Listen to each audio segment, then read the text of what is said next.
In my hands, I hold the ashes.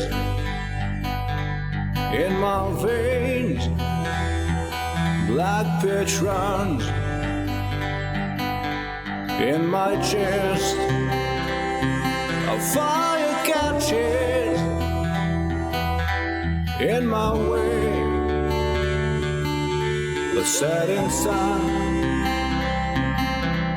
Down clouds gather round me. Due northwest, the soul's bound, and I will go on head fair. There's a light yet to be found. Last pale light in the west. The last pale light in the west.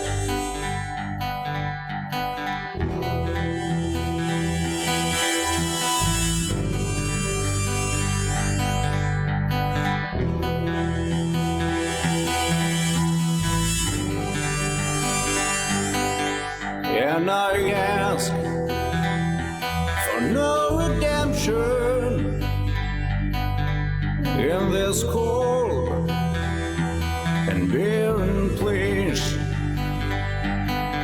Still I see a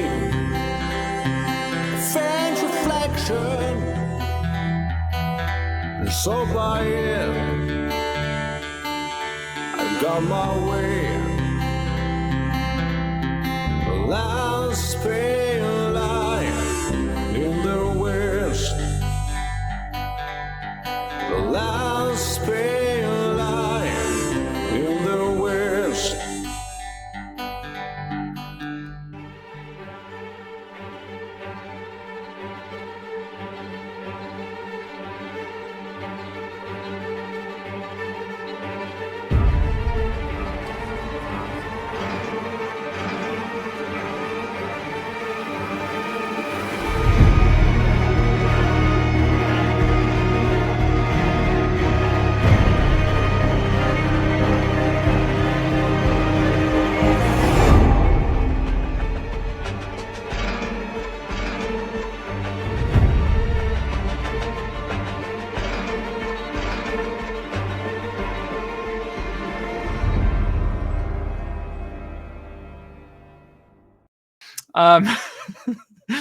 Okay, so my name is Infinity Core, or known as Infinity Core on Twitch.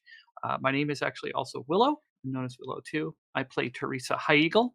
She is an Eastern Shoshone Native American, born and raised mainly on the Fort Washakie Indian Reservation in Wyoming. She has spent time in the military trying to get away from the life that she had when she was living in Wyoming, and she finds herself back now because of the fact that there was a death in her family of a very dear one and has caused extreme circumstances. So she has had to leave the military under somewhat unfavorable conditions. But that's where we find her right now. She's about in her late 20s. So, but she is currently the owner of the Boulder Bar and Grill and Inn. So that's where we find her at this point. It's also kind of the focal point in Boulder to start out with, where a lot of people do gather because Boulder itself is a very small town. Yes, it is. Boulder, Wyoming is pretty much the Boulder Inn and a post office. The bar, grill, post office, and supermarket. All right, so Astrid, tell us about you. Hey guys, I'm Foxy Project. I am playing Astrid O'Connor.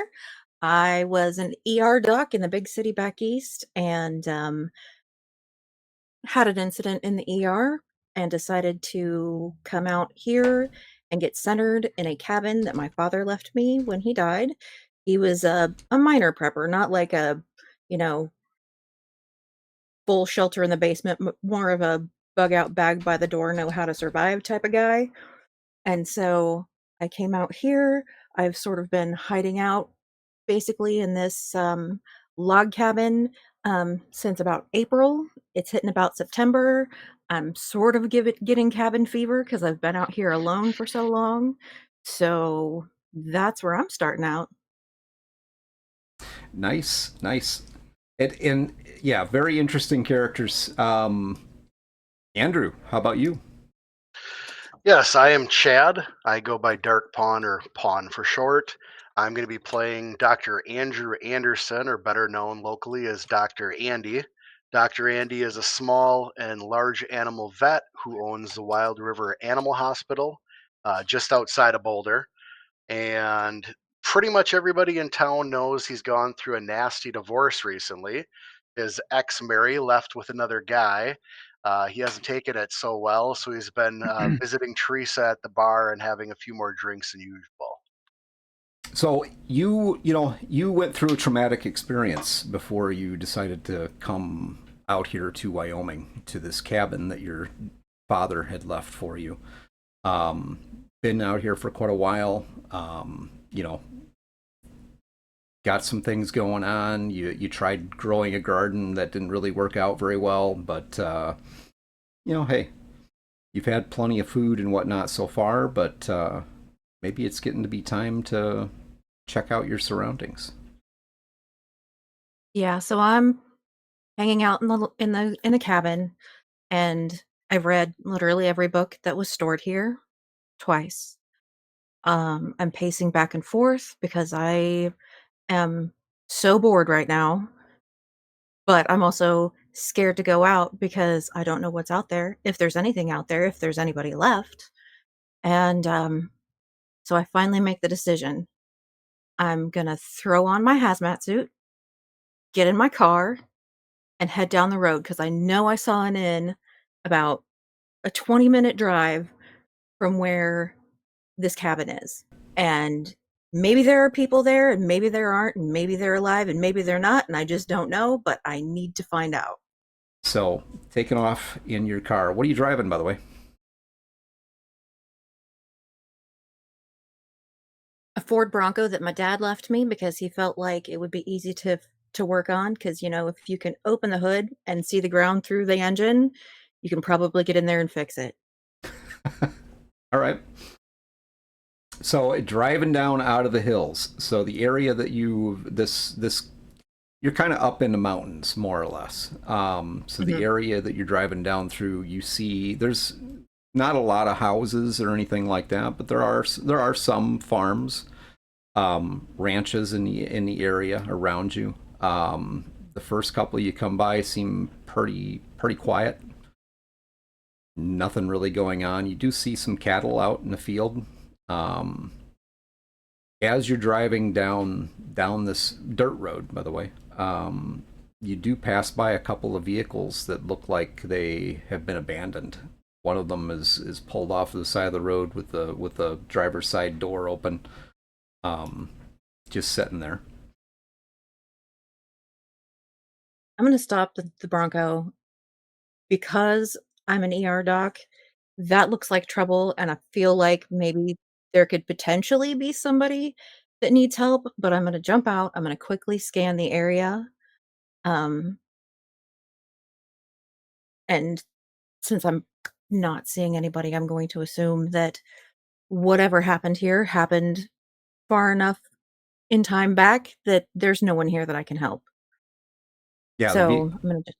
vehicles are not running or anything like that. You don't see anybody anywhere nearby. It literally looks like somebody just jumped out of this thing and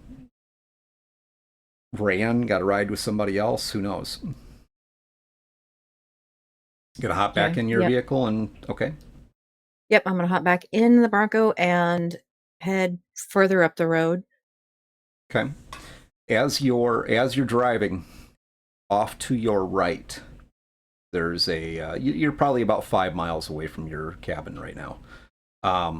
There's a ranch style home, large 2-car garage. You see what looks like a Nissan Rogue with the hatch up. Couple of suitcases kind of laying on the ground by it. Looks like it's about half packed in the back. The front door to this place is wide open. You don't see any people. I'm gonna stop the Bronco and look and see if I can see any activity, and kind of watch the house for a little while, but I don't wanna pull up into anybody's drive because I don't personally wanna get shot 'cause they feel like I'm sneaking up on them. Um, so I'm gonna just kind of sit there and watch the house for a while. Do I see anything going on? Nope. You don't see really no movement. You do see some wildlife, birds. There's a field across on the other side of the road from you. There's some cattle out there. Otherwise, nothing. It's a little windy, so you can hear the leaves and see the branches and the trees kind of blowing back and forth. Nothing. No movement from the house. Front door is wide open, by the way. Yeah, I'm just gonna keep driving because that feels wrong, and, I've learned to listen to my gut when something feels wrong. So, I'm just gonna keep driving and look for, like, active signs of human life. Okay. You get to the end of this dirt road, and this dirt road kind of exits out on a state highway 353. It's not, it's nothing fancy. It's a 2-lane highway. You know that the inn that you passed, where there's a gas station, food, little grocery store, even a post office, is to your right. To your left is another kind of residential area where the civic buildings for this little community of Boulder are at, and there's a veterinary clinic and whatnot out that way. Well, I am gonna head to the inn and the little grocery because, I could use some supplies, it wouldn't hurt to buy something, and see if there are people there. Like, if there are people there, obviously stop and buy something, and if not, just continue down that road. Okay, as you go to pull out to the right, you do see a older Ford pickup truck coming towards you. Don't look like they're in any big hurry. Looks like there's older gentleman driving. 3 guys with guns in the back.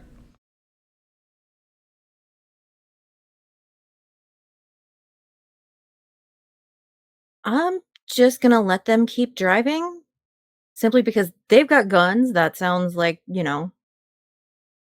that sounds dangerous. And if I did something to alert them to my presence, they, might want to get rough. So I'm just going to continue on Just drive to the right on by store. them. Mm-hmm. Yep, and do the whole "don't see me, don't see me, don't see me," even though they'd have to be blind if they didn't see me. But Okay, as you're driving by, the guy driving the truck's got a baseball cap on. He kind of tips his hat a little bit. I'll just kind of wave in my hazmat suit. Nothing to see here. Keep moving. Dr. Andrew, you just come through a trying experience in your little clinic, and I assume you're thirsty at this point. Yeah, I could use a drink. All right. So what's the plan? You gonna head for the Boulder Inn, or? Yeah, and I'm gonna take Rocky. Rocky's canine for Boulder County. Okay. Um, Deputy Williams often shows up and brings the canine in. Sometimes he leaves him with me, and for reasons that will become apparent later. Right now, Rocky's with me, so I don't know German. I don't know the commands that the police training go through, but I do know basic, and it seems that Rocky understands at least some common. So come on, Rocky, Okay. call him over, load him up into my truck. It seems like we all like trucks in Boulder.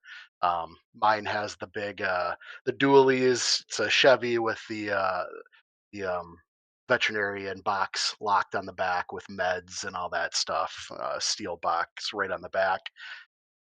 Open the passenger door for Rocky, shoo him in, and hop in next to him, start up the truck, glance over at Rocky. You probably want to drink too, boy. Let's go. So as you glance over at Rocky through the passenger's window, you just kind of happen to, notice. I mean, you knew that police cruiser was sitting out there. You do see it. It just, I don't know whether it really catches your attention or not, but the shotgun mounted on the dashboard right there, it does catch your eye. Okay. I mean, I know the world's kind of a goofy place right now. Um, I'm just gonna go and make sure the car's locked. Okay. All right. Go And, over, just check his car, make sure the squad's locked. yep. I'm It's all I'm locked up. guessing the shotgun is clamped in with one of those locking mechanisms in the center console. Yep. So I think it's good for now. The keys are probably on uh, Deputy Rick Williams. So I'm not going to worry too much about it. All right. And I think Rocky and I will go visit our friend Teresa. She always has a special treat for him when I show up with Rocky. So he's probably excited about the thought too. All right. So you take off driving down 353 towards the Boulder INN. You're not too far away. As you're driving off to your right, there's not a lot of roads here, but you do the one dirt road that goes off to the right. You do see like a dust trail coming down that road as you drive by. You see a couple of the local cowboys, you might as well say, ranch hands that are in a pickup truck. You pass by them; they're just coming from the inn. Gotcha. Does strike you, are they normally all armed? Probably, but these guys look like they're maybe a little more armed than usual. They're all carrying rifles and whatnot. And there's three of them riding in the back of the pickup, and only one in the cab. That he's kind of the master of the ranch, basically. Ted is his name. And I'm probably fairly naive. I mean, I've had a good rapport with most of the people around here. I've been around for over a year. I'm maybe naively overconfident that I'm welcome and considered part of the community now. So not really worried, seeing people that I'm, the normal crowd. That could change. We'll see how time. But yeah, I'm not going to worry about it because I know most of them, and nothing at this point alarms me. So, your morning has been really interesting. No word from any of the locals. Couple hours before, you did see Ted. Actually, Ted and his group just left. You did see Officer Anderson's cruiser come flying by, coming from Pinedale. He didn't even stop, which is a little unusual. I mean, normally he stops and has breakfast or something, went cruising up 353. Not lights and sirens or anything like that, just definitely not full code. Okay. Yeah, he looked like he was in a hurry, but got a couple of people in the inn. You have a couple guests in the hotel, people that were basically stuck here. So the the guests in the motel so far have been paying you for their room. The locals that are here having their breakfast and whatnot, not really an issue. You haven't really gotten a delivery in a while, but you're fairly well stocked. Okay. The biggest concern would be, if you had any type of spoilage or anything like that in your restaurant, or you might want to cook some things up to make sure they're getting out there. Your staff, you have only a couple of people that work there for you. You got a bartender, a couple of cooks, and a dishwasher. Um, the You haven't had Local anybody. kids, most likely. Yeah, basically. You haven't had anybody working the front counter of the gas station C store, so you pretty much have been taking care of that yourself. Um, what what are you doing with your day? What's your plan here? Right now, everybody's on Well, lockdown, so you even being open is technically against the law. well, um, Teresa would probably end up or I would end up going around, uh, checking inventory, taking stock of everything. I'd, wave as I saw, Deputy Anderson blow past. Um, just trying to make sure everything is good. Try to keep the normalcy alive in the area or for the area. Because a lot of people, they kind of get weirded out when things aren't normal. So just going over the stock, trying to figure out how I'm going to make things stretch. Specifically, since everything, there hasn't been a delivery in a week or two, which sometimes is not unusual, but um, but at this point, we're probably getting close to another delivery time, and so I'm thinking, what I need to get, what is going to, to keep things running around the place. Just basically busy work at this point. Not keeping too much attention to what's going on outside, but do still stop as I see the squad car go by and wondering what's going on, but kind of filing in the back of my head because of the other things that I'm worrying about at this point in time. Um, Being that I've only been here for about 6 months at this point, so it's taken me I there's more that I have to do, so I'm still learning, basically running the business that I took over from my aunt. So her death, putting her in the ground and then taking over the business and everything has just kind of taken her um taken a toll on Teresa. Hmm. It's not like being in a combat zone where she can focus just on that. There's so much more that she has to look into and look after. So it's you can definitely see the stress in her eyes for a little bit, you know, but um but she's trying to hold it together, really. Sounds like she's got a busy mind. As you're standing there, kind of going over all these things, all the challenges that you Mhm. have. You have been dealing with some of the same issues because you've had no real outside communication. You know that some National Guard personnel had gone through the area probably about a week and a half back. Um, Not a lot of travel through here normally, other than right now you're kind of coming into the winter season, so I mean it's not Mhm. necessarily the main travel you're getting are people that work in the gas fields, and then the Right. locals in the area. Um, with everything being shut down, you really haven't had a lot of travel. Obviously, the gas fields are considered a priority, so those keep going. Mhm. Um, Yeah. one of your morning coffee guys. So you have a small group of regulars, older retired guys, who come in basically every morning, sit down, play cards, drink coffee or whiskey if you'll allow them to. Um, so one of them, his name's Bob, and Mhm. Bob's kind of forgetful sometimes, and you hear this banging sound, and you look Mhm. over and you see Bob molesting your TV, basically. He's beating on the side of that. Come on, what? Come on, damn it, pick up. I'll I'll yell at him, Bob, stop that. Stop it. Well, Hold damn thing on, let me won't get get anything on it. You got to change the channel or something. all right, well just let me get the remote. Hold on. So she'll kind of just go back behind the bar.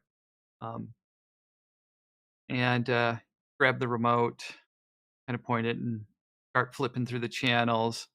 Again, the busy mind syndrome kind of washes away back in the background. The um, specifically seeing the National Guard people, go by, and then the squad car. And specifically, nothing on the TV is kind of ringing alarm bells to her, basically being in that kind of situation where she's been in a war zone, but she's used to getting no information. But that's also one of the things that keeps her kind of on edge at the same time, because no information sometimes is not always good, or most of the time is not always good.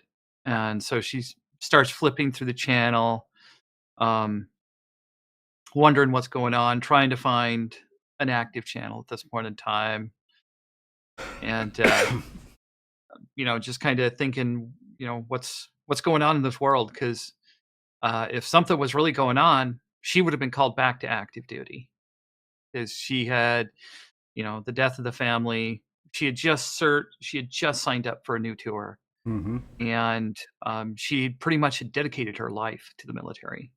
What? And so this was not really her kind of cup of tea, and so that's why she's been kind of struggling and to get everything, but keeping everything right on the edge, and that's why she's a little bit harried about things. Yeah, and I imagine. I mean, she knows that Deputy Rick has obviously been kind of sweet on her, so he's been the overly nice one in the area so far. She did help. He did help her out at the beginning. So yeah, he's been kind of sweet on her, and she's thanked him a lot. Giving him free coffee every now and then when he stops by. She's been mainly, kind of trying to fit into this very close-knit and closed community. So that's one of the things that's been pushing her to, kind of stressing her out as well. But the biggest thing at this point, especially as she's flipping through the channels trying to get information, she's just wondering why am I not back in the military at this point? Because if something is going on, I should have already received orders again. You do see a truck pull up in front, kind of out past the pumps and park. Andrew, you have arrived. All right. I'll hop out and hold the door for Rocky. Rocky, come on, boy. Jumps out. It's the local veterinarian, the city boy who moved to the country. Yeah. I'll go to the door, hold the door open for Rocky. At this point, he's probably pretty used to this routine when he gets left with me. Again, I'll kind of scan, see who's in here, because there's probably a few I'm not the biggest fan of in town. I see Bob's in here. Yeah, Bob is in here, and he's kind of just standing there staring at the TV. And you notice Astrid's behind the counter. She's got the clicker, and it's just Bug Wars on the TV, and Bob's just kind of standing there staring at it. I'll glance at him. Bob, who's winning, Bob? What are you talking about? She can't get anything on this. Damn thing's broken. All right. This piece of shit doesn't work. You need a drink, bud? Well, that if she could, I'll buy one for you and me if you can talk her into that. I mean, a little snip, I'd be all right with that. All right, I'll see what I can do. I'll head over to the bar. Bob goes back and sits down now with the other guys. Evening, Teresa. Can I get the usual? Hey, Doc. How you doing? Sure thing. So I'll kind of just hit the clicker, turn off the TV, shake my head at Bob, and then just go back and start mixing Doc's drink for him. Put him up on the counter, putting my arms kind of, just kind of out on the counter and say, "What's up?" Yeah, not much. You can see Rocky is waiting patiently for his treat. My partner is also ready for the usual. I'll take the brandy old fashioned and start sipping on my drink of choice. Good old Wisconsin. Oh yeah, Bob, calm. Let me get seated. He really wants to work on that TV. Teresa rolls her eyes. I don't think I'm going to get anything on it. I don't think it's not the TV. The TV's been working fine for a while. They're just not broadcasting anything. And as I say that, I just kind of turn around. You got to get an reach into the bar. RCA. You can't get these foreign pieces of junk.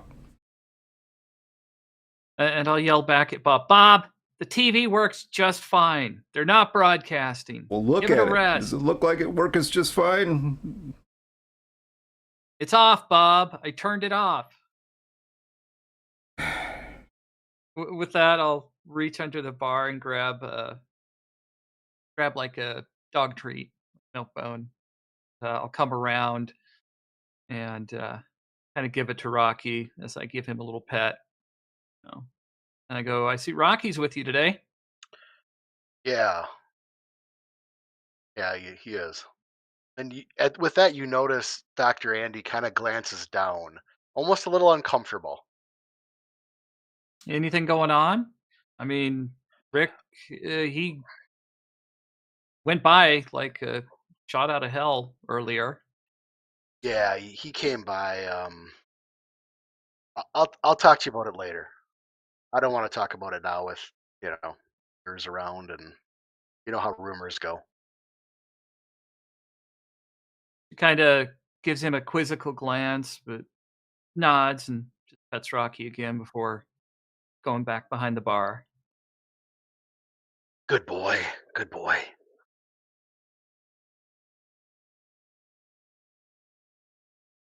So, got anything you're doing lately? Anything that needed that? Points, kind of nods towards the drink. Always, there's always something. But I'm doing okay. Thanks for asking. You're just kind of getting up. She'll kind of stretch and fling the covers off of her and get dressed for the day, and maybe head over to the main lodge to see if she can kind of scrounge up for breakfast. So Teresa, one of your guests that's been staying in the hotel, comes walking in as well. So Teresa just smiles, kind of gives a nod. You sleep well? Suppose you can right now. Glad to hear it. If there's anything you need, let me know. I mean, we're all in this together, even though it's not the best situation. Thanks. So Astrid, as you are coming up to the inn, so the inn kind of is the highway you're on, so 353 kind of meets with a state highway, so lot bigger highway. As you're pulling up, actually you see some activity here. You kind of catch, just as you're pulling up, you see a young Native American woman walk into this inn. Looks normal, nothing out of the ordinary. You see a couple of different trucks here. Looks like a pickup truck with a large veterinary box on the back of it. Working vehicle. You see another couple other vehicles that are there. One's a nice newer looking Cadillac. No real travel on the highway, except for as you're pulling up past the side of this building, you see a car coming from southbound, moving pretty fast. and it actually swerves through the median in the highway. The highway is actually split here into 4 lanes.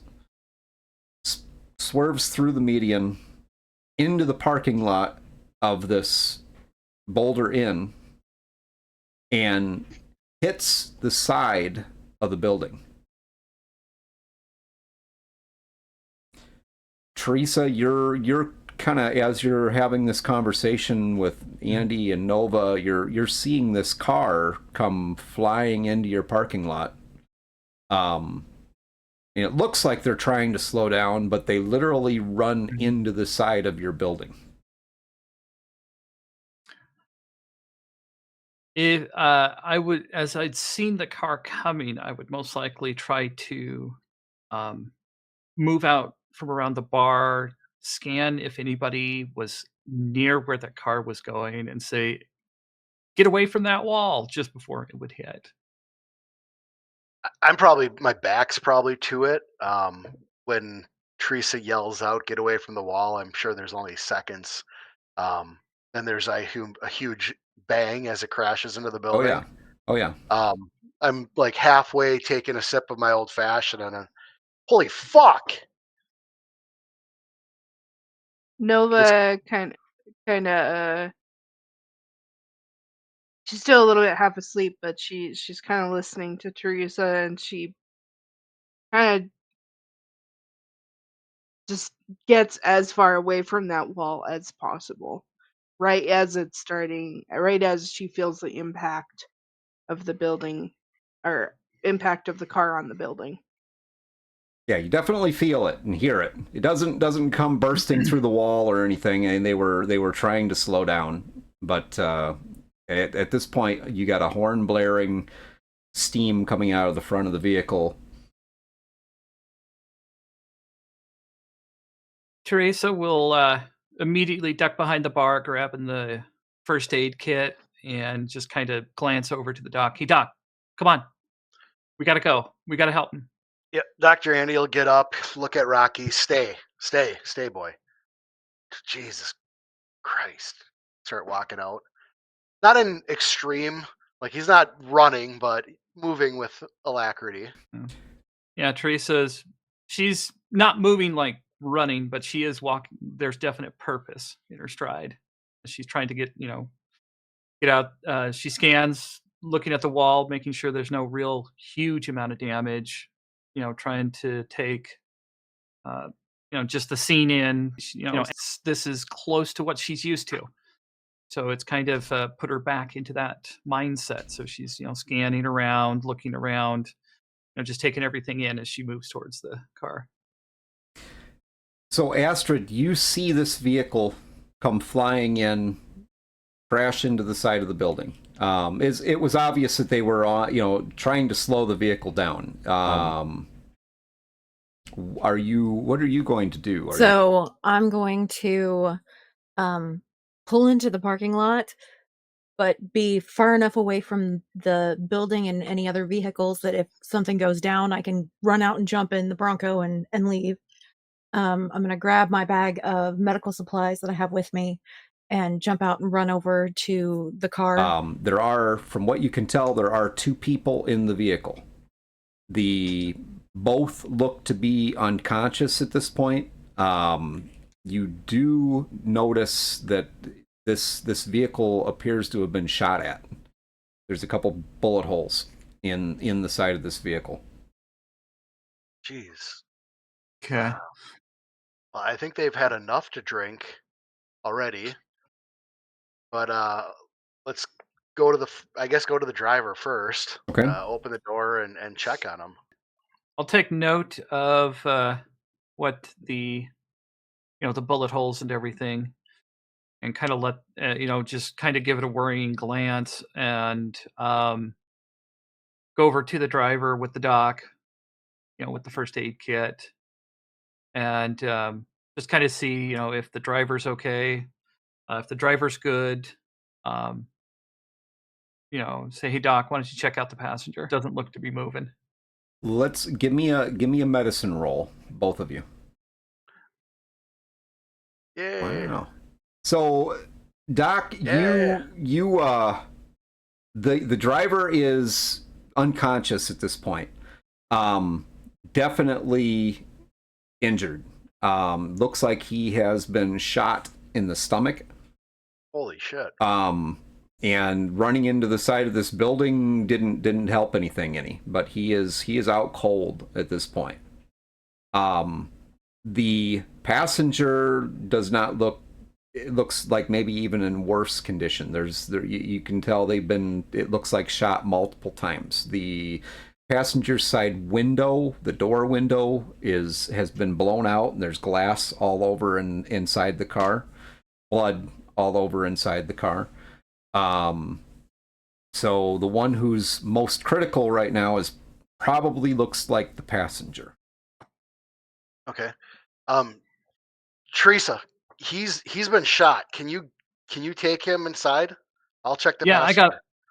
I got it, Doc. So she will, try to help the guy out as best she can with basically, the combat medical training she's had.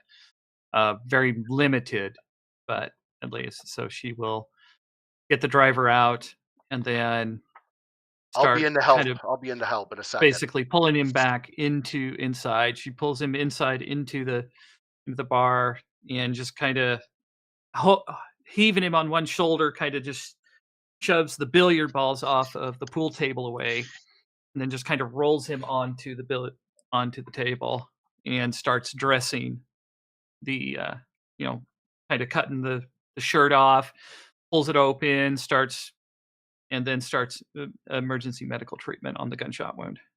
Okay, so this as soon as you open up, you pull the shirt off and everything, you just see the blood running out of this wound. It's not a through and through wound, so you get that right away. You know there's still a bullet in there. He does give out a little moan as you're getting the clothes off of him, getting him up on this table. Pretty weak at this point. His shirt, inside of his coat, pants are coated from him bleeding. Okay. Yeah, I definitely stop the bleeding as fast as I can, putting pressure on the wound, kind of saying, hey, stay with me. Stay with me. Okay, give me a medicine roll. In the meantime, Andy, you're going to go check out the passenger? Yeah, I'll just crawl over from the driver's. Okay. Once he moves the driver out, I'll just go in the driver's seat and see if I can see similar wounds. Just see if they're, are they alive? Are they dead? She, as far as you can tell, she is done. You're not getting a pulse. Yeah, she's been dead for a little bit. So pretty cold. Well, I wouldn't say cold yet, but yeah. Can I see what caused her death? Is it apparent? Two in the chest, basically. She has a gunshot wound to the back of her neck, which isn't basically a glancing strike, and two open wounds in her chest. I'll quickly check for a pulse. If it confirms what you're, describing, I'll just run inside to try to help the one that's alive. I'm gonna just triage. You're guessing that these wounds for this woman were close range, like point blank, probably through the window. She was shot at least twice. Okay. Well, I'm not gonna waste time on the dead, so I'll run inside. Okay. And as he's watching her, he hears me yell for him. I'm Doc, I coming! need help in here. Coming. Yeah, you're fighting with that wound, Teresa, and you can't get it to stop bleeding.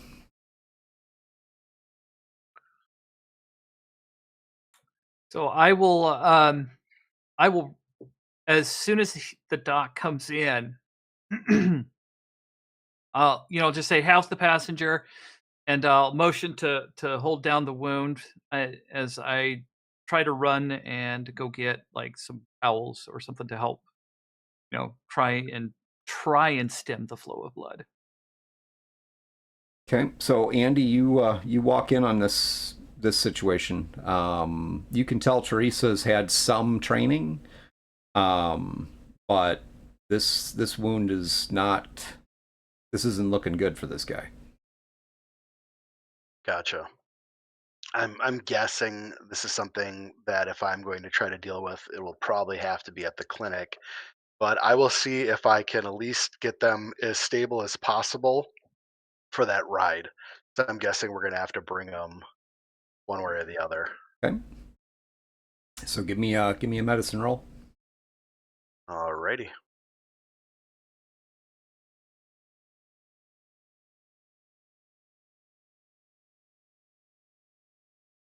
I will push that. So you do manage to get it bandaged, basically. Not sure if you've stopped the bleeding, but you've gotten the wound as closed as you can. Bob actually became handy for you. He handed you a tube of super glue. Bob! Thank you, Bob. Yeah. Here, I use this.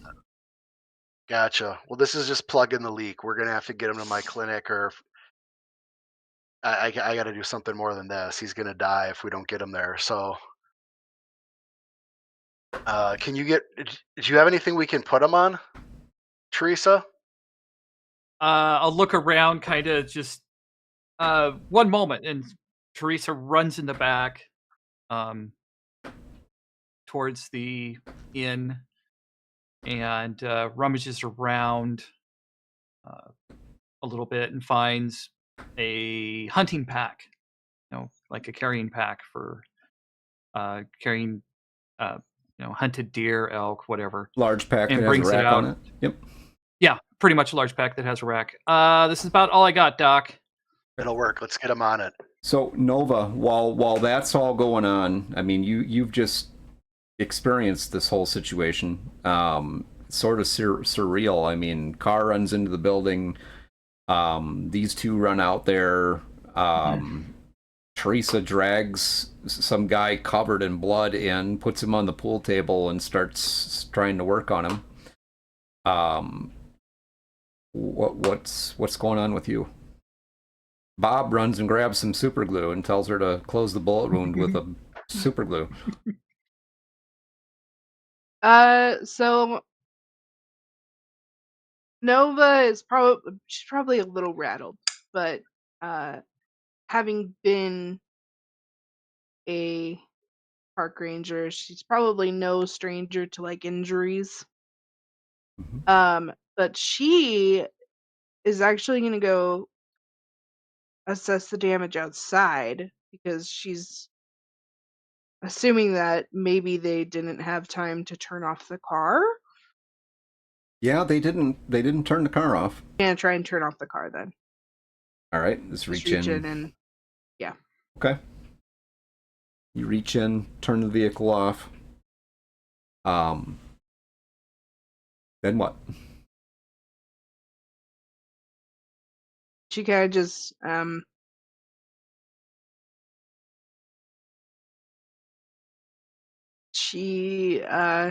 There's another person sitting in here. Yes. Leaned over kind of with their head on the. So she's gonna run back in and say, "Hey, what about the passenger?" They're dead. Sorry. There's nothing I can do for her at this point. I got to worry about him.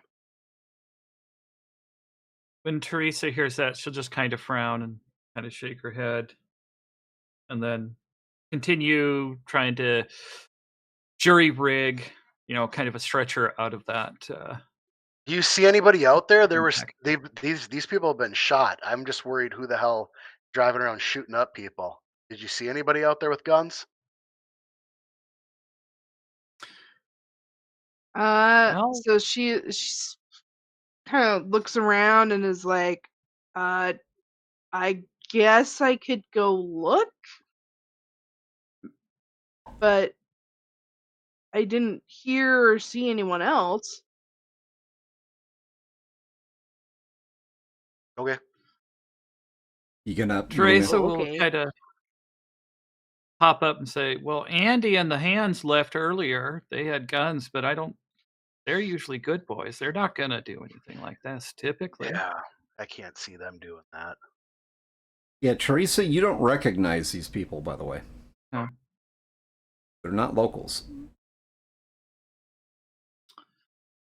So, kind of, well, Doc, I think, while she's trying to, jury rig a stretcher out of this, she'll grab the Louisville bat that she has up over the bar, kind of help, make a handle and whatnot, and look to the doc. You ready?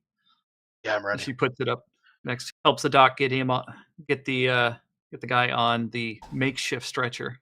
So, Teresa, you went around that vehicle to check on the passenger, right? No, I did not. I You went just around went- the vehicle, just taking in the situation as she's been trained to, to through the time that she'd been over in Afghanistan in the war zone, and she, Okay. to take in as much information as possible. She saw that the passenger wasn't moving, and she immediately assumed that, oh, the passenger or the passengers might be dead. Most likely is, but the driver, since the car was still mobile, running, and can maneuver, then that most likely that person's alive, All right. or it, probably hurt. Now, Astrid, so you pulled into the parking lot at this point, parked, and out of your vehicle. What are you doing? What do you have on you, by the way? Yeah, I mean you're dressed in a hazmat suit. Is that all zipped up and you're like full on hazmat with the mask and everything, or? Yeah, I don't have the helmet on when I'm driving, Okay. but I'm gonna pull it up and zip it up and go take a look at the passenger, just because I don't know what anybody's medical training is, but I'm gonna see her wounds, and as an ER doc, I'm gonna go, yeah, this one's not making it. Nova, Hmm. as the conversation's going on and you're getting questioned about looking for somebody with guns or something like that, these two are talking in back of you at this point. You're looking out the window and you see a person in a hazmat suit move up to the passenger side of that vehicle, and it looks like they're checking out the passenger in the vehicle.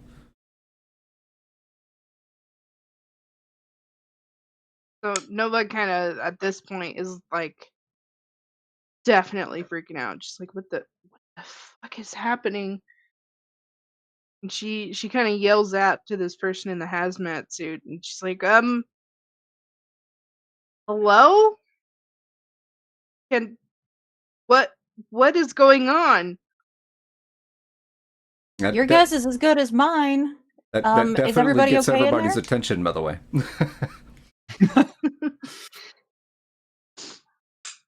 Is everything okay? No, not everything is okay.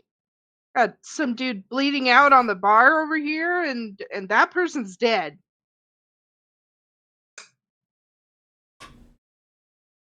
Yeah. I'm gonna come in. I'm not armed. I don't know who shot this person. It wasn't me. All I have is my medical bag, and I'm gonna hold up my bag and and it basically looks like a doctor's bag. I'm gonna come in, tell everybody not to shoot.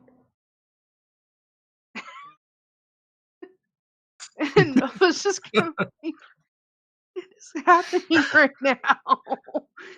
Who are you talking to? I don't know. There's somebody out here in a hazmat suit. What? The hazmat suit will definitely draw Teresa's attention as she kind of like snaps over and looks. I told you this was all just a big government conspiracy, bunch of bullshit. Bob, shut up for now. Just sit down. I'll get you a drink later, okay? As I kind of yell at him and kind of look. He's got his bow knife out.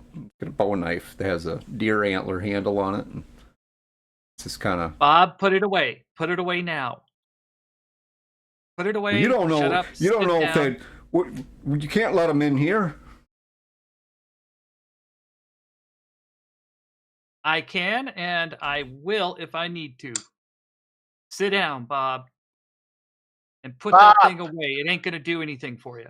Bob, sit the fuck down. Shut up. We need to get this guy over to your clinic, Doc.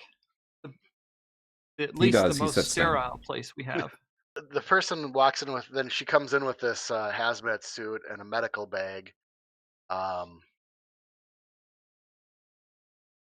What's going on? Why are you in a full level 3 hazmat suit? I mean, you guys do know there's a pandemic, right? You can't be too safe. Is anybody in here sick? No, other than the guy who's got a bullet in his gut. Okay, where's the hospital? I've got an animal hospital about 2 miles down the road. That's about the best I can offer. He's not going to make it much longer than that. Are you a doctor? I am a doctor, actually. All right, Awesome. let's. Here, Dr. Andy seems more than happy to be like, here, go ahead. Let me Your know what doctor you who need. is sober, please take over.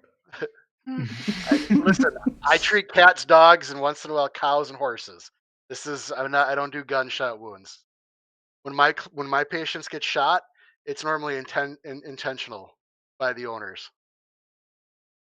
All right, so lead on. I don't know where this vet clinic is, so if we can get him loaded into. Do you want to look at them first? I think I stabilized them, but The like I more time said, we spend here looking at him, the more time we're gonna waste. If we can just get him somewhere where we can treat him once we get things looked at, because it looks like you've got the blood stopped, or the bleeding stopped. So that's a bonus. If we go unwrapping that now, it's just gonna cause more problems. all right, Teresa, you want to grab one end? I'll grab the other. Let's get them in the back of the truck. And I'll grab. With that, I'll just say, Bob, just sit. I'll get your drink when I get back. And Bob I'll kind of looks at you, and he's kind of looking over by Nova and past Nova. It's like, well, I thought, what? I thought you said that one out there was dead. Yeah, she's dead. She's definitely dead. Well, she don't look dead to me. What? Well, I'll go to the window. And yeah, I'll just kind of snap and look out the window. The hell's wrong with you people? The passenger's moving, like looks like trying to open the door.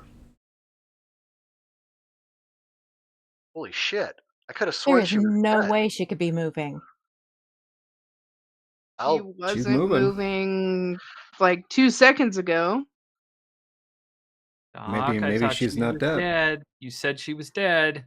I mean, Dr. Andy at this point is And questioning himself now. He's like, "Shit, did I check properly?" He's second guessing himself. So I might have been wrong. I'll go quick. I'll go check on her. and with as he's second guessing himself, Teresa will just immediately start moving towards the passenger, knowing that time is of the essence. You know, being in the field, seeing wounded soldiers and whatnot, she knows that she's got to get there and help that person as fast as possible. So she is basically almost sprinting out the door at this point. I mean, Dr. Andy thinks he must have screwed up, and this person obviously wasn't dead. You know, he's gonna go and try to get her out of the car, and if they're taking one trip to the clinic, they might as well take her too and see what they can do. I mean, that's what's going on in his head.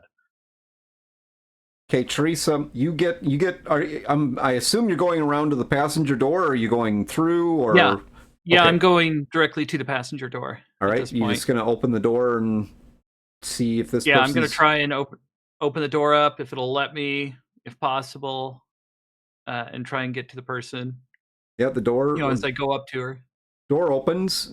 You notice that she still has a seatbelt on. Okay. She's kind of. So I'll kind of hit the seatbelt, try and push it over her, try and grab the arm, or if anything is keeping her in. Okay, so you reach across to grab that seatbelt, and two things come to mind for you. One thing is that you got to kind of push her back a little bit to get your hand in there to grab that seatbelt, and she's cold, kind of clammy feeling. Might just be loss of blood. Okay. Her So, her yeah, head's been definitely. down, her hair's kind of in her face, and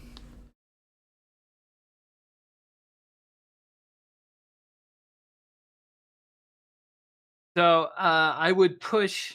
Definitely, I would, after getting the seatbelt off, try to get the hair out of her face. Try to at least check for pupil dilation and stuff like that, because she might be still in shock at this point. okay, you Um, push the hair out of her face, and her eyes are this grayish looking bloodshot, and I need you to roll. So you are going to roll a melee attack.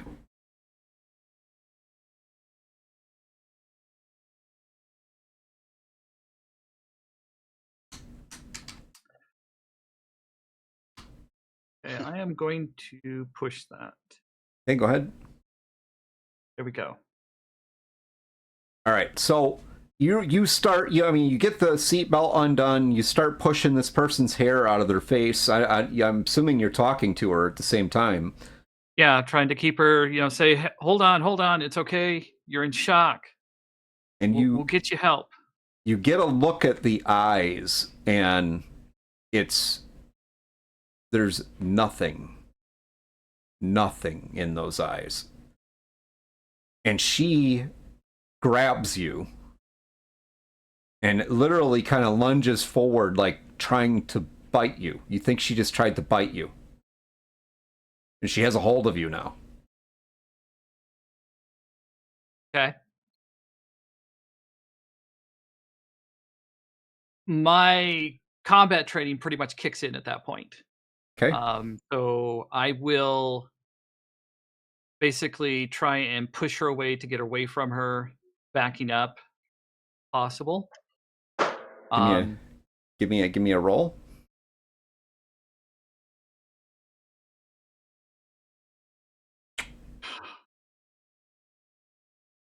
All right. We will Go. push that again. No. Wow. Yeah. So you try to push away from her, and you end up like hitting your head on the the frame of this vehicle, and you trip and pull her and yourself out of the car. So she's now on top of you.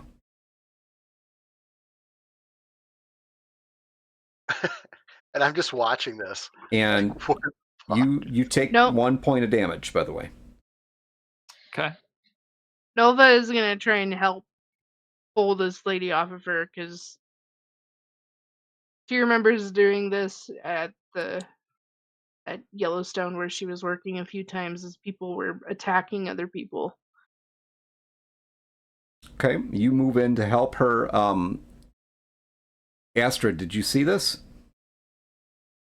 I finally kind of get things buckled up into the Bronco when I see this happening. And so I remember the rumors that we heard about people, quote unquote, coming back to life and all of the sensational BS that we all thought was just sensational BS that was in the rumor mills before everything kind of shut down.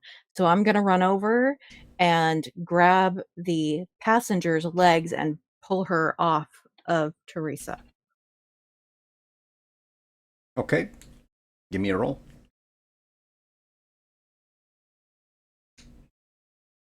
Would that be force?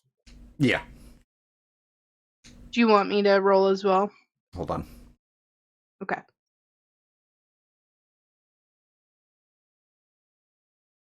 Well, how about that? Okay, go ahead. Nova, go ahead and give me a roll. Force as well? Yep.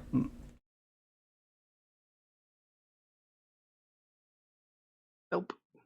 All right, so we're gonna say that you help Astrid, and you both basically grab onto this woman, and Astrid ends up grabbing her by the ankles and pulling her off of Teresa. Astrid, momentarily, as you're, you grab onto this woman, and the clammy, cold feel of her skin, because she's wearing like a skirt basically, so her legs are bare. You grab onto her, and just for a moment, you have a flashback of that day being in the hospital. And you remember the patient trying to attack you.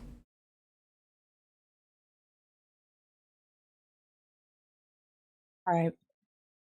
I'm going to look around for something that I can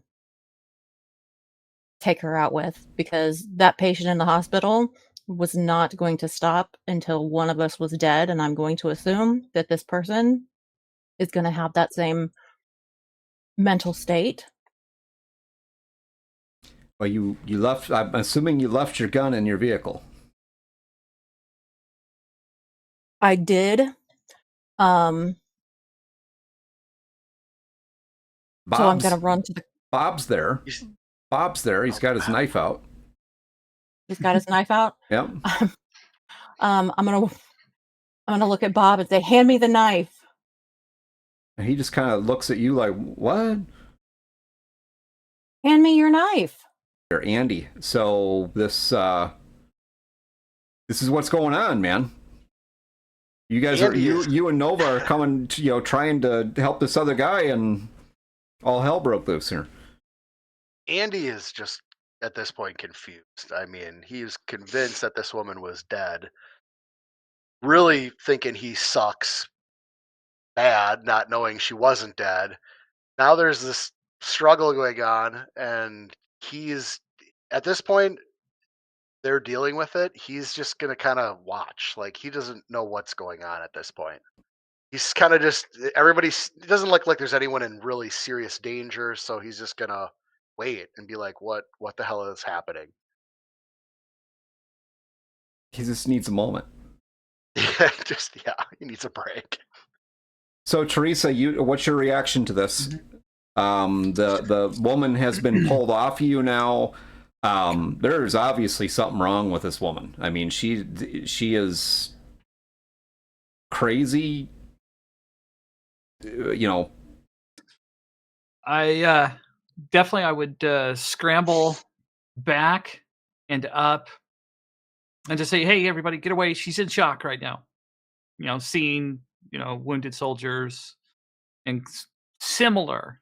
Don't let her things bite you. I on the heard that's how it spreads. What? She It's fucking Bob. Bob, Yeah, just Bob. calm down. She's in shock. We just need to give her some space right now.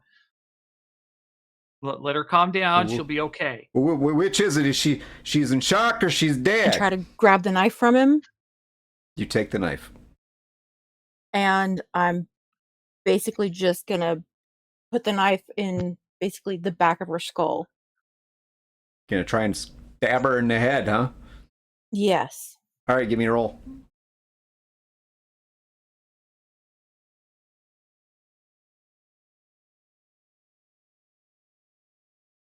Oof. Okay. All right, I'm gonna push that. Go ahead. But so now you guys have something else to react to. I mean, Teresa. Wait, what the fuck? What the fuck? Teresa would definitely try and stop her before she did that.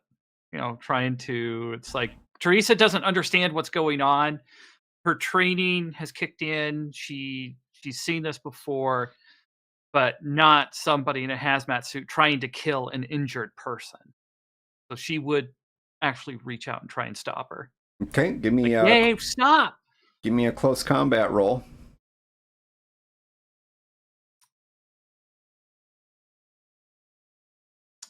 And doesn't. You gonna push that?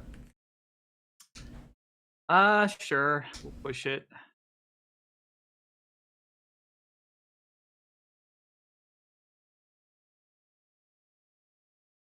Looks like 2 and 2.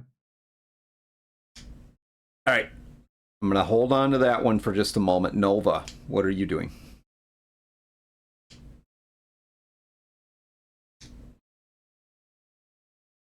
This is the moment where she freezes. She has a Dr. Andy moment of like, what the hell is happening right now? She's just like in total freeze fear mode.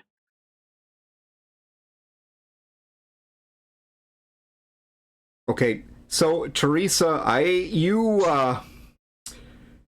you managed to grab. I'm assuming you were grabbing for her arm, but you managed to grab the blade before Astrid plunges it into the back of the skull of this lady. So you got 2 successes, same as Astrid did. Mm-hmm. One of those though is also a critical fail. So you grab that blade and cut yourself. So you're gonna take another point of damage, by the way. Okay. The lady's looking rough.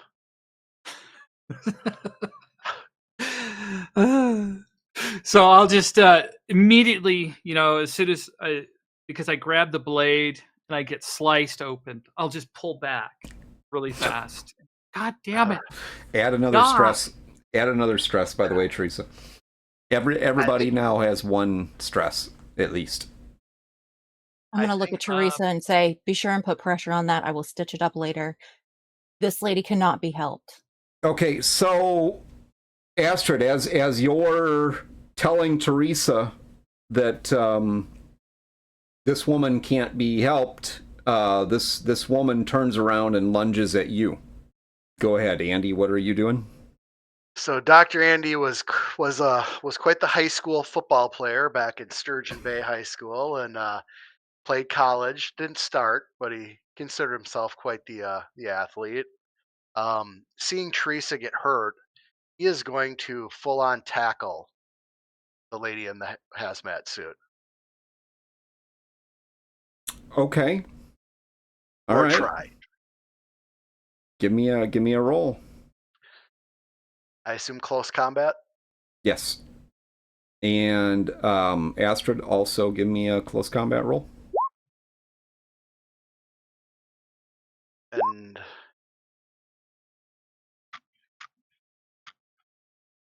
I'll push. Okay, go ahead. Ugh. Oh, okay. So you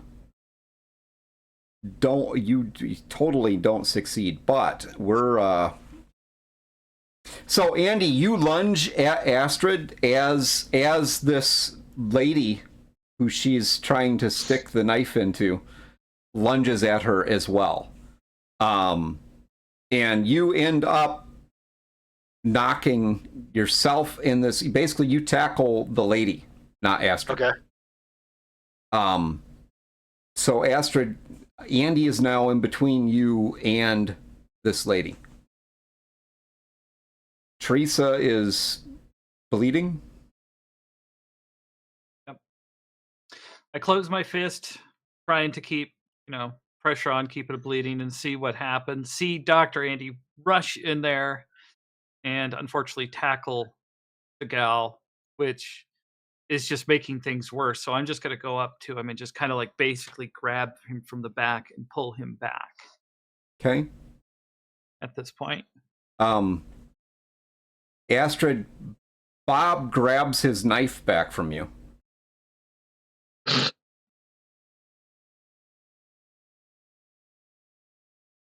And sinks it into this lady's chest. I'm going to look at him and say, you have to go for the head, and kind of reach out and pull the knife out of her chest. Okay. And she's on top of me while this is happening? No, Teresa, I believe, just pulled you back. Oh, okay. Yeah. I don't know if I was still tangled up in the middle of this, seeing this like right firsthand. Close up of somebody getting stabbed right on you. Yeah, no, I tried to get him. You basically slammed her up against the car, the side of the car, and then Bob stabbed her as Teresa pulled you back. Okay. At this point, Andy's just freaking out because he thinks he's watching them murder a woman in front of him, and he's just like, "No! Stop! What the fuck?" So what are you doing, Astrid? I'm gonna take the knife and try to stab it in her skull again. Okay. So just tell us what that looks like. So she's pushed up against the car, correct? Yep. And she just had the knife in her chest. Yep. So I'm gonna remove it from her chest and then kind of get around to the side of her and find a spot that I think is good and take the knife and just ram it into a softer area in her skull, like maybe right through the ear. Okay. Mhm. It's right through the And then I'm ear. going to turn to Dr. Andy and say, do you not remember the news reports and rumors? Were you bitten? He just fucking killed a woman. Did she bite you? Looks at himself. I don't know. I looking around. I mean, I don't feel anything, but you just fucking killed her over a She was rumor. already dead. Do we want to get this other guy to the vet clinic and see if we can help him, or do we want to let him die and come back too? Teresa just kind of looks slack-jawed at hearing this information that Astrid just kind of said, and kind of, quizzical, like, what the hell is going on? She was just in shock, kind of thing. Nova is still in freeze mode, but she's backing away slowly and then suddenly loses her breakfast that she didn't even have.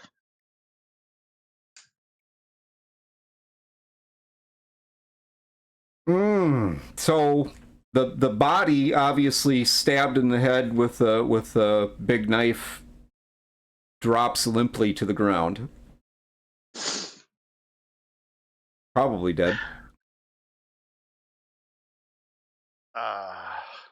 Okay. Let's get him to the clinic. Deputy Williams is there, and then we're gonna see what he says about this shit. I'm guessing that the other guy is still in on the pool table, or did you guys like drop him on the ground while you're trying to do all this? I think we got him No, halfway he was. out the halfway. Out the door. I think we were getting him ready. We got him on this makeshift stretcher, but we probably didn't get him out the door or anything. Because Okay. we were working towards that, but I'll defer. Fine, get him in the truck. Let's get him to the hospital, to the clinic. We'll see what we can do for him, and then we talk to Rick, and he can decide what to do with this. Yeah. Who's taking him out to the truck? Well, Teresa's hurt. So- Bob. I'll point to Bob. Bob, help me. Help me Okay. get him in the back of the truck. Bob helps you. Bob is that guy. He's helpful.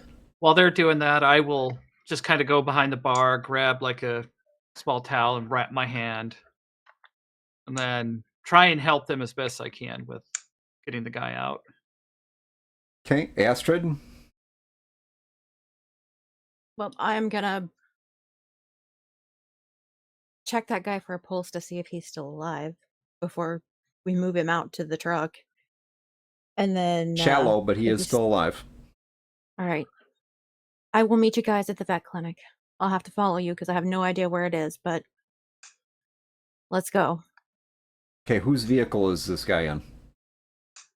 We'll put him in the back of the pickup, my pickup, Okay. Yeah. and Somebody basically ride. everybody. Somebody's riding back there with him, I assume. We can Yeah, fix- Teresa would get into the back and ride with the passenger. Okay, Nova, are you going or staying?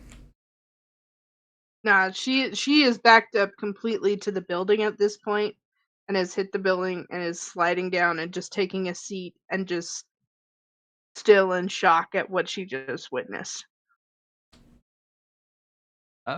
Before climbing into the back of the truck, I'd probably go over to Nova, noticing that she's in shock.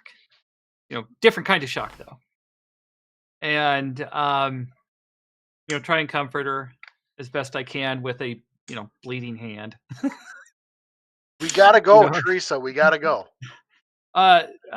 So I'll just say, Rocky. hey, just get inside, lay down. You'll be okay. You'll be okay. All right.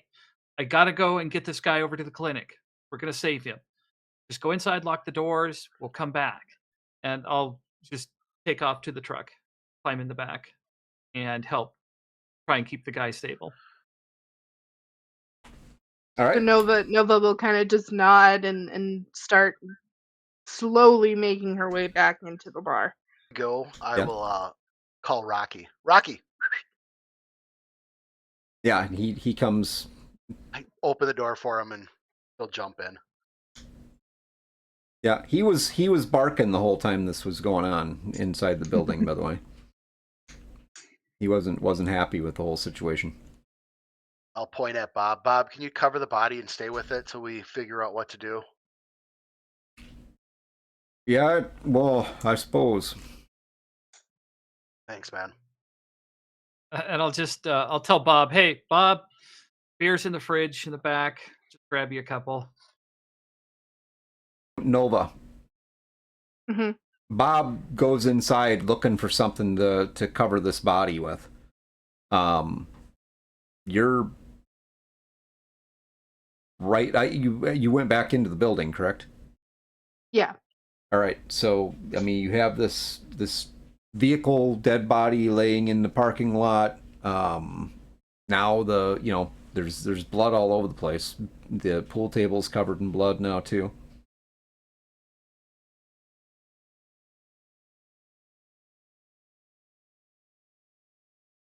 Nova's just gonna follow Teresa's instructions and just once Bob figures out his shit, he's just gonna go behind the bar and kind of just sit there and wait for him to come back so that she can lock the doors.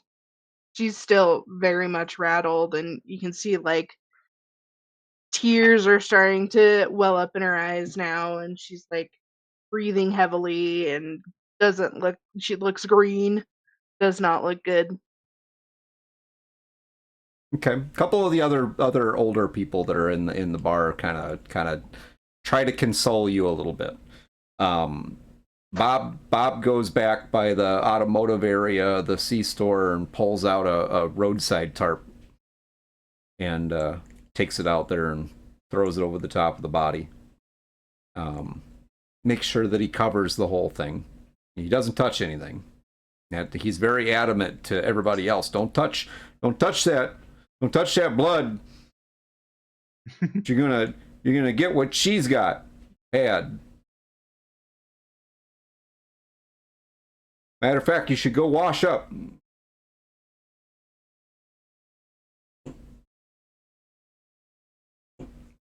How about you there, young lady? Are you all right?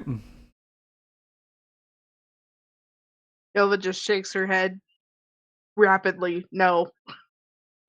So the two vehicles heading out to the veterinary clinic. So Teresa, you're riding in the back with this guy. He's in bad shape, obviously. You notice that as you're pulling into the clinic, you notice that Rick's cruiser is sitting there. Okay. Astrid, you see this as well. You as you're pulling in, you see there's a county squad car sitting at the clinic.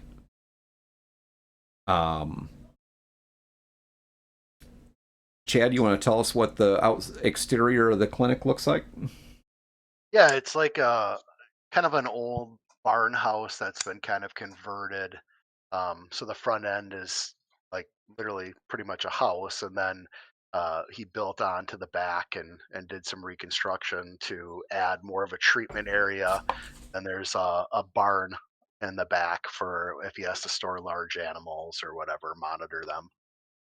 So it's like in the front looks like an old, farmhouse. All right. So where are you gonna pull around? Where are you gonna pull up to? Right up front. So he's converted parking in front, so the driveway was expanded width wise. So there's plenty of parking, like eight slots, and of course one handicap because per code he had to. And basically, the squad is parked in the far left. He pulls right up to the front and just pulls right up in the handicap parking. It's the closest to the door. Okay, Right when he Andy, what do you think Deputy Rick is gonna think about this whole situation? I mean, you just watched this lady kill someone. Well, assuming Deputy Rick is feeling better, I think he's I mean, I think he's going to be as concerned as I am. I mean, we've heard rumors and crazy shit, but what you hear from people passing by and the little information, it's one thing to hear things, and we've heard all kinds of things like aliens and this and that and you name it. But we just watched someone. I mean, we all saw it. The lady was moving around and she just got stabbed in the freaking head by a woman in a hazmat suit. It's a lot. And yeah, it's a lot. But right now he's worried about this person who's dying in the back of his pickup truck. And yeah, and hopefully Deputy Williams is feeling well enough now to maybe be the voice of reason.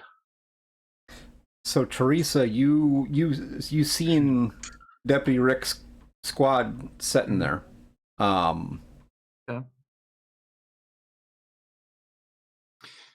What's your thoughts on that? Well, I knew that Rick was inside, or at least at the clinic, because Andy had said so earlier when I noticed Rocky with him. Because I believe Andy also said he was at the clinic earlier. Mm-hmm. So I go, "Hey Doc, Rick's still at the clinic? Here, good. Maybe he can help us." Yeah, he came in earlier. He wasn't feeling well. He got into it with somebody. Well, wasn't feeling well. What's going on? He said he got scratched, or some person he got into a struggle with, like, bit him, scratched him. So he asked if he could have some antibiotics, and he said he had a headache. Well, he must have been feeling good because he drove like a bat out of hell past the inn. Yeah, that was right after he came to me. And Reese is just going to kind of sit and think for a moment, kind of recalling also the car speeding. So Astrid, you're listening to this whole situation as well. And you say he's inside here? Yeah, he came to me. He was worried that he would get an infection. And he was bit. You said he was bitten by whoever attacked him earlier. He wasn't sure if they scratched him or bit him. The wound that he showed me was infected. I treated it with an antibiotic, cleaned it up for him. But yeah, I mean, it could have been a bite. Was he running a fever? Yes, he had a low-grade fever when I left him. That's why I gave him some medicine, and he said he was just going to take a nap. So Teresa, as these two are talking, that really low pulse that you were feeling is becoming a very shallow, like. Guys, don't want to stop, but we need to get him in. Let's go. This guy's barely hanging on.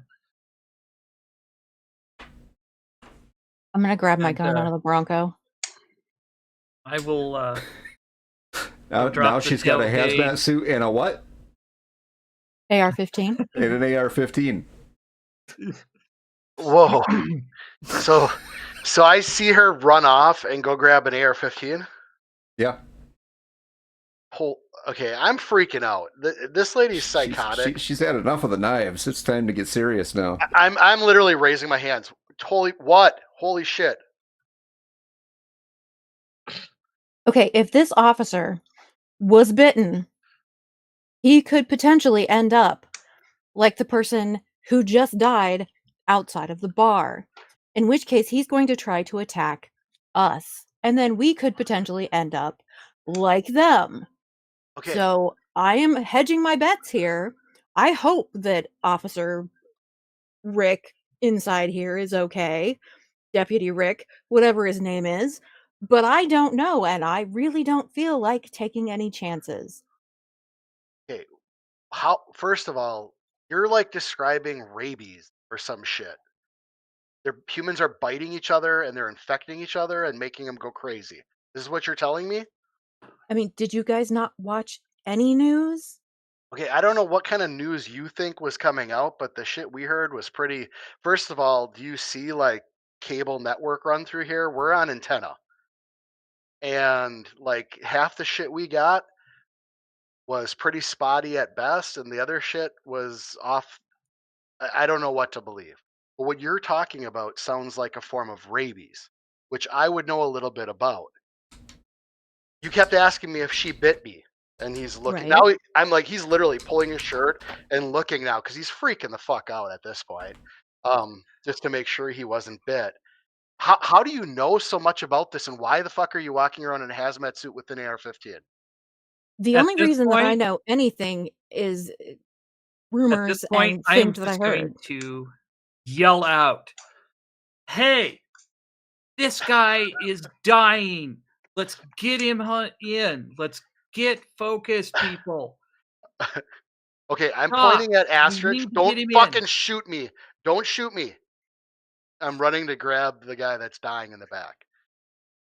This one's been shot. He's not bit. Don't shoot him in the fucking head, please. So I will, I'll grab and help the doc get him in, wincing as, because I'm hand.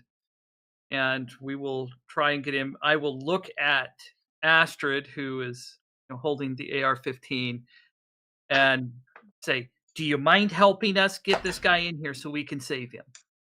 I'm going to take a look out for Deputy Rick and see if he's in here and still alive so that maybe you guys don't die too. Rick would never that's how hurt I'm anybody. helping. We need to focus on this guy right now. And Just I'm open the gonna look door at so her, we can get him in here and we can get him fixed. And I'm going to open the door and I'm going to look. Is it a push door? It's locked. There's a keypad on it though for keyless entry. So I will punch in the code, and door pops open, and How you gonna punch in the code and carry that guy? I could probably do it with one hand. Okay, Astrid. So I'll help him Okay. hold the deal so that he can put in the code. I mean, I don't want the guy to die, but I also don't want to get killed by a potentially infected person that's through the door. You want to try that again? Sorry about that. Round Second verse. Round Second two. Let's go. verse. Round two. Okay. Take two. Hey, a brand new Take two. And template. action. Yeah, That's my let's clock it. excuse. Action. All right.